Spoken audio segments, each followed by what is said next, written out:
Few people have a higher awareness of the problems in a community than a television news anchor, and even fewer take it upon themselves to do something about them. And I refuse to be a part of the problem. 3 years ago, WTOC anchor Dawn Baker saw the depth of problems the Savannah community faced and began to address them through Dawn's Daughter, a leadership program for young ladies. When you dress nice, you don't show your cleavage. We got to see things that I hadn't thought about. You also get to learn with each other. I wanted to go into aviation, and there's not a lot of female aviators.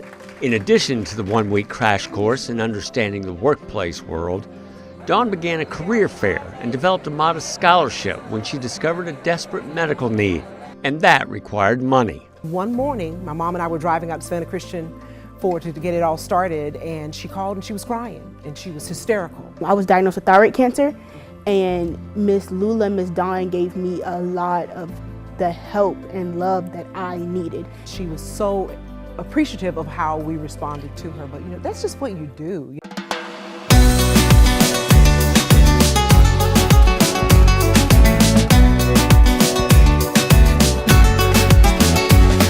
The purpose of it is to help me fund the Dawn's Daughter Leadership Academy. Please understand that when we say Dawn started the program, we don't mean she was the front man for station PSAs.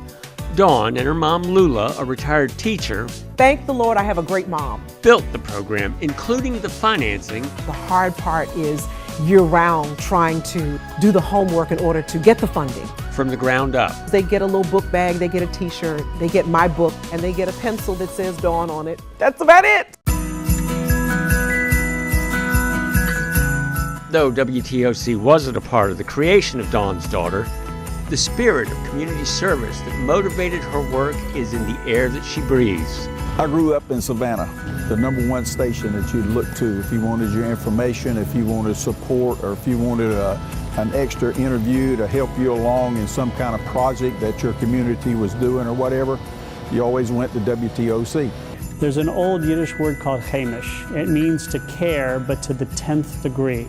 WTOC is a chemish organization. That solution-oriented mentality led to a book in 2010. They didn't learn what I learned from my uneducated grandparents who were born in 1908 and 1906, from my single mother who sacrificed everything for me.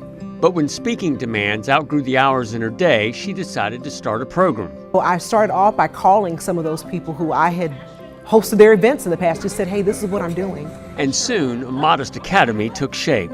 Laura Lee Bouquet and Dirt bought t-shirts for them one year. I didn't plan to buy them t-shirts because I didn't have any money for t-shirts. Today, Dawn's Daughter is shaping young girls. See how we all mix together to create a better environment. With different values or different beliefs or different mindsets, but you still have a common ground. I have a voice and I could say what's on my mind. It is very effective. But it's up to the leader to apply it. Think of it like a prism and light bending through it to go into all of these different colors. You're branching out and sharing your color with the world. Service to America doesn't happen when one person decides to move the nation. Service to America happens when one person decides to move the nation by helping one person. I wasn't blessed with my own children, and now I have 55 young ladies who are depending on me.